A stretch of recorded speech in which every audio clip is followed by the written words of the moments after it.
എന്താ എന്താ പ്രശ്നം? ഈ പാത്രത്തിലിരിക്കണ എന്തുവാ അമ്മേ? ഈ പാത്രത്തിൽ എന്തുവാ ഇരിക്കുന്നേ?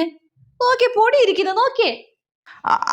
അതിവിടെ ചെറിയ വല്ല പൊടിയായിരിക്കും. അതിപ്പോ നിനക്കൊന്ന് തുടച്ചു കളയാ, അല്ലെ കഴുകി കളഞ്ഞാ പോരെ. ഇതിപ്പോ എന്നതിന് ഇത്ര കുറ്റം പറയണതിനാ? അമ്മക്ക് ഈടെ ഒരു വൃത്തിയില്ല കേട്ടോ. ഒരാൾക്ക് കഴിക്കാൻ കൊടുക്കുന്ന പാത്രത്തിലാണോ പൊടി സാധനങ്ങളൊക്കെ ഇരിക്കുന്നേ? അതൊക്കെ ഒന്ന് വൃത്തിക്ക് തുടച്ചും വൃത്തിക്ക് ഇരുന്നൂടെ? അത് കൊള്ളാലോ, എനിക്ക് വൃത്തിയില്ലെന്നോ? എന്നാ മോളെ നീ പറയുന്നേ? എല്ലാ വീടുകളിലും ഉണ്ടാവുന്നതല്ലേ ചെറിയ പൊടിയും കാര്യങ്ങളൊക്കെ പാത്രത്തിലുണ്ടാവും. അതിപ്പോ എനിക്ക് കണ്ണ് കാണുന്നില്ല. അതെനിക്ക് പണ്ടത്തെ പോലെ ഒന്നുമില്ല, കണ്ണ് മര്യാദയ്ക്ക് കാണുന്നില്ല.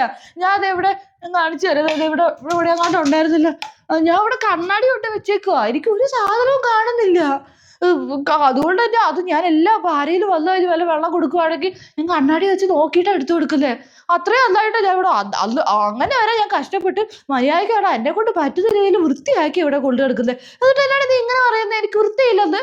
അയ്യോ അത് കൊള്ളാലോ, നല്ലതോന്നര പാത്രം. ഈ പാത്രം ഒന്നും കുഴപ്പമില്ല, അമ്മ കഴുകിക്കൊണ്ട് വരാം. നീ വെറുതെ കിടന്ന് പറഞ്ഞോണ്ടിരിക്കില്ലേ? കഴുകിക്കൊണ്ട് വന്ന പ്രശ്നം തീരില്ലേ?